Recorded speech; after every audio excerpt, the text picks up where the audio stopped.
ಯುವಕನೊಬ್ಬ ಮಹಿಳೆಯನ್ನ ಬರ್ಬರವಾಗಿ ಮಚ್ಚಿನಿಂದ ಕೊಚ್ಚಿಬಿಟ್ಟು ಸ್ಟೇಷನ್ಗೆ ತಂದಿರುವಂತಹ ಘಟನೆ ನಡೆದಿದೆ. ಇನ್ನು ತಲೆಕಾಯಿ ತೀಸೆ ನಾನು ತಲೆಬುರುಡೆ ಒಡೆದು ಹಾಕಿದ್ದೇನೆ ಅನ್ನೋದಾಗಿಯೂ ಕೂಡ ಈತ ಹೇಳಿರುವಂಥದ್ದು. ಇನ್ನು ಶಸ್ತ್ರಸಹಿತ ಠಾಣೆಗೆ ಬಂದು ಹಾಜರಾಗಿರುವಂತಹ ಘಟನೆ ತೆಲಂಗಾಣದ ರಾಜಣ್ಣ ಸಿರ್ಸಿಲಾದಲ್ಲಿ ಸೋಮವಾರ ನಡೆದಿದೆ. ಯಾವುದೇ ಪಾಪ ಪ್ರಜ್ಞೆ ಇಲ್ಲದೆ ಯುವಕನು ಠಾಣೆಗೆ ಬಂದು ಪೊಲೀಸರ ಎದುರು ತಾನೇ ಹಾಜರಾಗಿರುವಂಥದ್ದು. ಈತ ಠಾಣೆಗೆ ಬಂದಾಗ ಪೊಲೀಸರು ಸಾಯಿಸಿ ಬಿಟ್ಟಿಯಾ ಅಂತ ಹೇಳಿ ಪ್ರಶ್ನಿಸಿದ್ದಕ್ಕೆ ತಲೆಕಾಯಿ ತೀಸೆ ನಾನು ತಲೆಬುರುಡೆ ಒಡೆದು ಹಾಕಿದ್ದೇನೆ ಅಂತ ಹೇಳಿ ಆತ ಉತ್ತರಿಸಿದ್ದಾನೆ. ಈ ವಿಡಿಯೋ ಈಗ ಸೋಷಿಯಲ್ ಮೀಡಿಯಾದಲ್ಲಿ ವೈರಲ್ ಆಗಿದೆ.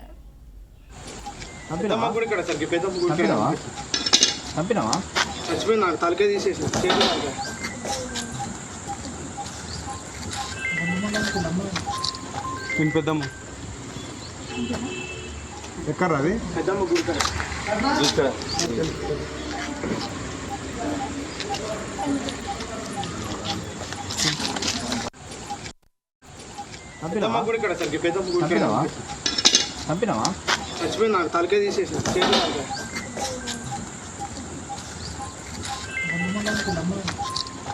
పెద్దమ్మ